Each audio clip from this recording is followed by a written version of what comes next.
Hi, I'm Mimi Richtooney, and I will be talking about sex trafficking.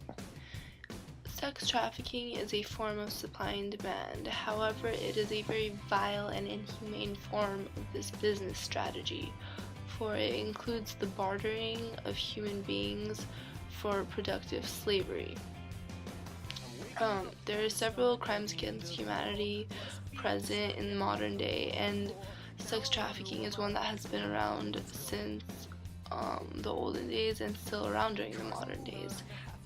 It's very important that people are aware of this crime because it affects various number of people in today's world.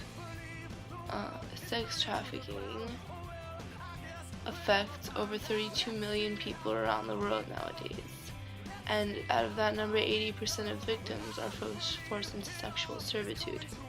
Sex trafficking is not only limited to women or to young teens as some may think. It involves children, it has kids, anyone can be part of a victim of sex trafficking.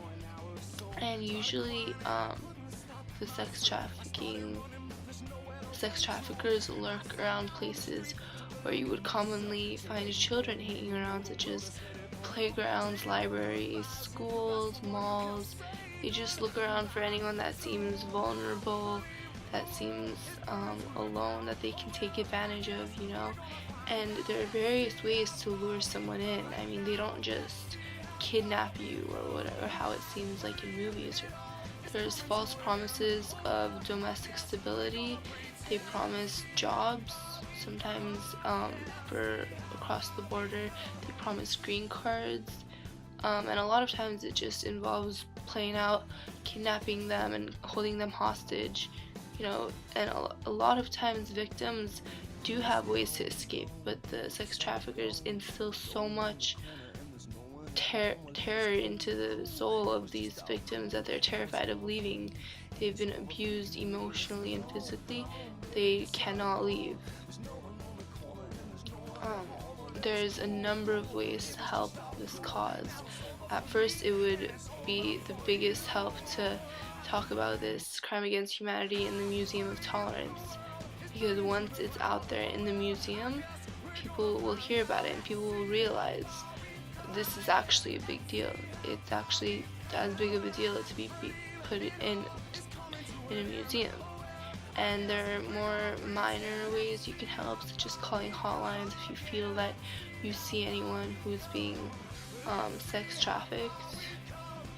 And very good ways to be able to notice someone who is a victim of sex trafficking, because a lot of times they're put plain sight. The sex traffickers are not very hidden about it, but they do it in a very behind the scenes way. So for example, at the workplace you can see someone working and their owner may not be very kind to them, and behind the scenes, behind the curtain, they could be being beaten and you won't even see the marks because they're in such horrible places. Sex trafficking is just, it needs to be stopped. I mean, there are so many different forms of sex trafficking. Forms of this commercial abuse include prostitution, pornography, stripping, live sex shows, and sex tourism. And all of these involve self-harm, involve harm induced by the sex trafficker themselves. Psychological, such as mind-body separation. Often after an experience of sex trafficking, the victims will experience shame and grief, fear, distrust. They end up hating men, self-hatred, suicide. They feel like they're not worth it to the world. I mean, the thing with sex trafficking is there's several crimes against humanity nowadays, and a lot of them are purely physical abuse, but sex trafficking really hits the person hard in their identity.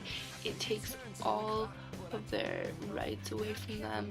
They don't even know who they are anymore. They strip you of your identity and your belongings, and it's honestly a vile, inhumane act that must be diminished immediately. And the only way to stop this is to take notice and to enlighten the eyes of the world.